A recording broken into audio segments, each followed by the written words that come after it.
All right, shalom, shalom. This is Brother Nasi. Come back with another video. This one probably about Shema Shai. Before I do anything, I'm going to give all praises, honor, and glory to Yahweh, Shema Shai, Shema Kodesh. I'm going to give double honors to the Apostle Elder Greg Millstone. Hope that teach well.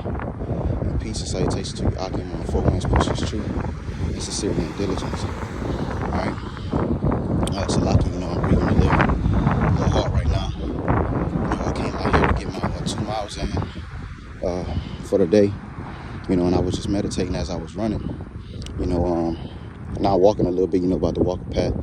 Spirit felt me to do this video, what I was thinking about, is the times that we're entering into, and how we ought to have a strong mind, and not only a strong mind, but it starts with having a willing mind, like the scripture tells us in the book of Corinthians, right? It says first there must be a willing mind, right?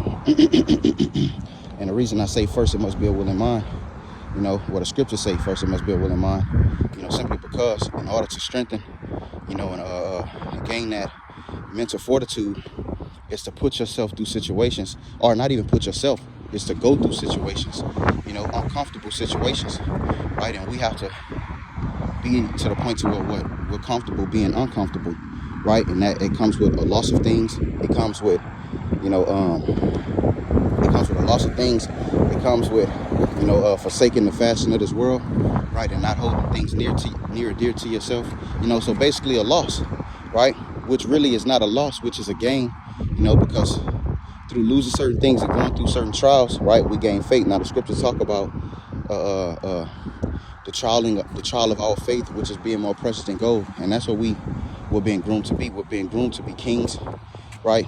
Inwardly, there's a king in each and individual one of us, right? But that king has to be drawn out, right? And the true ethics of a king, right, is him facing adversity, right, and him in uncomfortable positions, right, in the decisions that he make, while being tested, so basically being at war, so he'll be great at war, right? And we're at war. Now the scriptures tells us to make you ready to the battle, and being even as pilgrims upon the earth in the book of 2nd Esdras, right? Now I'm not saying that us running, because the scriptures say bodily exercise profited little, but it profits, and the reason that it profits is because it builds up the mind, right? In order to be pilgrims among the earth, and maneuver throughout the cities and throughout the wilderness, right, and go through that those tough times that we're going to go through, right, we have to have the faith ultimately, right, like it tells you in the book of Jude 1, it says being built up on our most holy faith, right? But we have to have a strong mind, right? And that strong mind is going to come and start now. It's being built up now by what? Having a willing mind first, willing to be uncomfortable, willing to put yourself in situations to where it's tough, so that's why, when I was running, I was thinking about it, as much as it hurt, as much as tired as I get, I have to put in our minds, to keep going. It made me think about that movie Finding Nemo.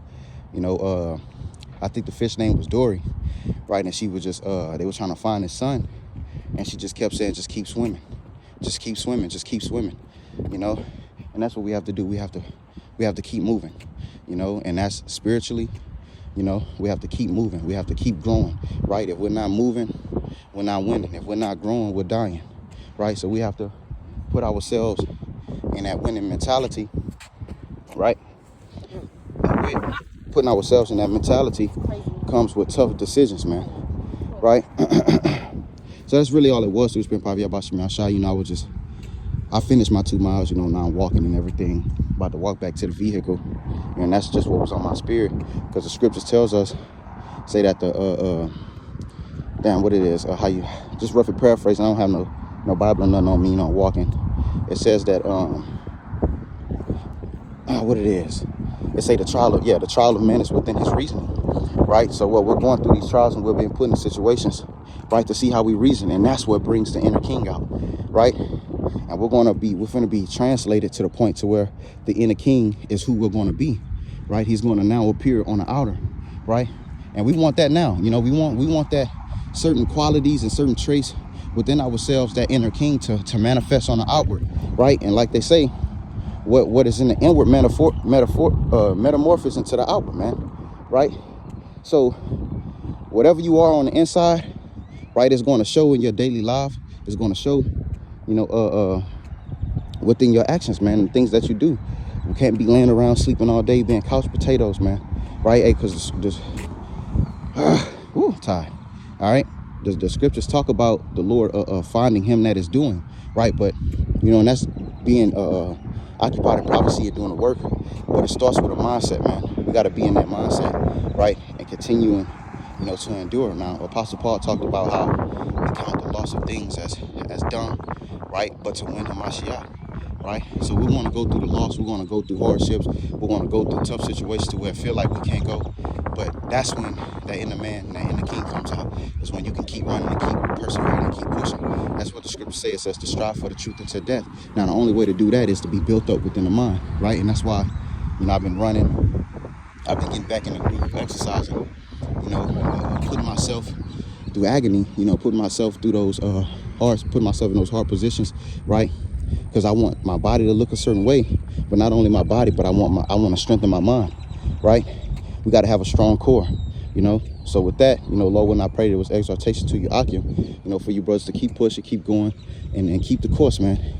And that's the moral of the story. You know, Lord willing, we be with the Lord's elect, we be able to escape the perils that is written in the book and the things that is to come. You know, so with that, Lord, when I pray this is edifying, I'm gonna give all praises, honor, and glory to Yahweh, Ba'ashem, Yahushua, Ba'ashem, Kakadash. I'm gonna give double honor to the apostle elders, great millstone, who lives as well. And peace and salutation to you, Akim on 4 winds, pushing his truth and sincerity and diligence. Until next time, Shalom.